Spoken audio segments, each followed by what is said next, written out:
एक मसला एक लोग बातें करते हैं स्पीड के हवाले से कि आपकी स्पीड कभी कभी बहुत कम हो जाती है। आपसे भी ज़ाहिर है इस बारे में बात की होगी, तो आप क्या कहेंगे सवाल?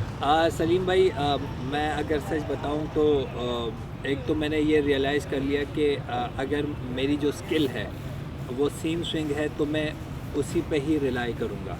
क्योंकि पहले मुझे ये लगता था कि अगर रेड बॉल हो या वाइट बॉल हो तो उसके लिए आपको पेस चाहिए, बिल्कुल पेस चाहिए, लेकिन किस हद तक आपको पेस चाहिए कि आपकी बॉलिंग इफ़ेक्टिव हो जो आप बैट्समैन को डिस्टर्ब कर सके।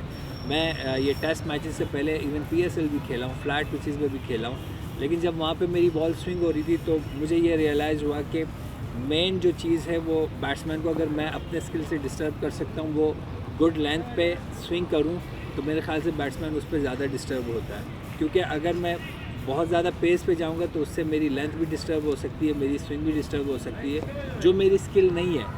मेरी स्किल ये चीज़ें हैं। हाँ, ये बात मैं ज़रूर कह सकता हूँ कि एक हद तक आपको पेस चाहिए होती है 130 to 135 तक, कि आप उस पेस में रह के बॉल को दोनों तरफ स्विंग करो जिससे बैट्समैन डिस्टर्ब होता है। उसके लिए बिल्कुल फिटनेस चाहिए, आपको एंड्योरेंस चाहिए, और उस पर मैं वर्क कर रहा हूँ। और मैं इवन ऑस्ट्रेलिया में भी जब मैं आपने अगर सिडनी का टेस्ट देखा हो, उसमें जो मेरी पेस आ रही थी वो 130 to 135 के बीच में आ रही थी। और मुझे यही लगता है कि मेरी ये पेस जो है अगर मैं लेंथ पे स्विंग करूं या सीम करूं तो वो बैट्समैन को डिसीव कर सकता है, तो मैं उसी पे ज़्यादा रिलाई करता हूँ। डेविड वार्नर का आखिरी टेस्ट था ऑस्ट्रेलिया में, मैंने एक स्टेटमेंट उनका पढ़ा, वो भी बड़ी आपकी तारीफ़ें कर रहे थे। तो उनसे वैसे तो मुलाकात हुई होगी खेलते हुए, वैसे बात हुई कोई गेम के हवाले? जी बिल्कुल। उसके बाद मेरी कम मुलाकात हुई क्योंकि ज़ाहिर है वो भी बिज़ी थे, मैच चल रहा था। लेकिन जैसे ही मैच ख़त्म हुआ, डे ऑफ हुआ बेसिकली, तो मैं ऐसे ही जा रहा था तो मेरी उनसे मुलाकात हुई। तो क्योंकि वो आउट हो गए थे एक्चुअली, क्योंकि वो उनका मेलबर्न में लास्ट टेस्ट था, तो मैं उनसे मिलने गया तो उन्होंने मुझे कहा कि you ball very well.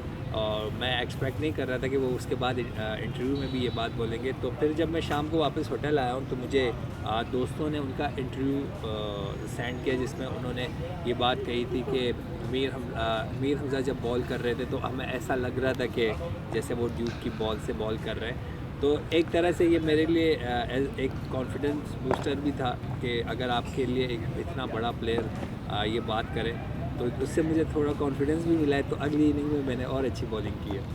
Shaheen Shah Afridi के साथ भी ज़ाहिर है बॉलिंग करते हैं, दोनों एक ही तरह के बॉलर्स। कैसा रहता है तजुर्बा, एक दूसरे से बात भी करते रहते हो? मेरे ख़्याल से टेस्ट क्रिकेट में ये पहली बार है कि मैं शाहीन के साथ बॉल कर रहा हूँ। मेरे ख़्याल से करियर में मेरी पहली बार है। इससे पहले अगर मैंने और शाहीन ने साथ बॉलिंग की है तो वो 2016-17 में हमने पाकिस्तान कप में डोमेस्टिक वनडे में साथ बॉलिंग की थी। अच्छा, मैं शाहीन के साथ अभी जब ये मेलबर्न टेस्ट मैच खेला था तो उसकी क्वालिटी ये है कि वो मैच सिचुएशन को बहुत जल्दी रीड करता है। तो वो अगर खुद आउट कर रहा होगा, बेसिकली वो पार्टनरशिप्स पे ज़्यादा बिलीव करता है। वो ये सोचता है, ये नहीं सोचता कि अगर मैं खुद बॉलिंग कर रहा हूँ, अच्छी बॉलिंग कर रहा हूँ, तो बाकी टीम क्या कर रही है, कोई मसला नहीं है। बेसिकली अगर वो खुद अच्छी बॉल कर रहा है तो वो, आपने देखा होगा, वो फाइन लेग नहीं जाता, वो डायरेक्ट जो है वो मिड ऑन पे आके खड़े होके अगले बॉलर को ये समझा रहा होता है कि आपने ये ओवर अच्छा करना है ताकि हम दोनों की पार्टनरशिप बने। तो बहुत बार ऐसा हुआ है कि जब शाहीन आउट कर रहा था तो शाहीन मेरे पास आता था कि मीरू अब मैं आउट कर रहा हूँ, तो आप कोशिश करो कि आप जो है वो एटलीस्ट रन ना दो, उसमें अगर एक आध विकेट हमें मिलती है तो वो ज़्यादा अच्छा है।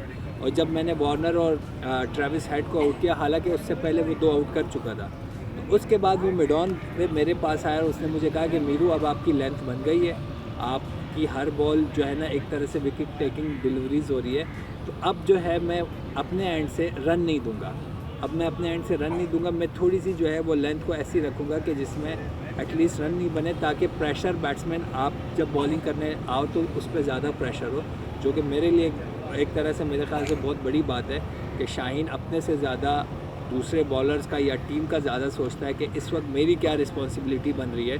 तो काफ़ी बार ऐसा भी टाइम आया है कि जब अगले एंड से बॉलर आउट कर रहा होता था तो शाहीन वो 2-3 ओवर ऐसी बॉल करता था कि यार मैं कंटेन बॉल करूं कि ताकि वहाँ से विकेट मिले।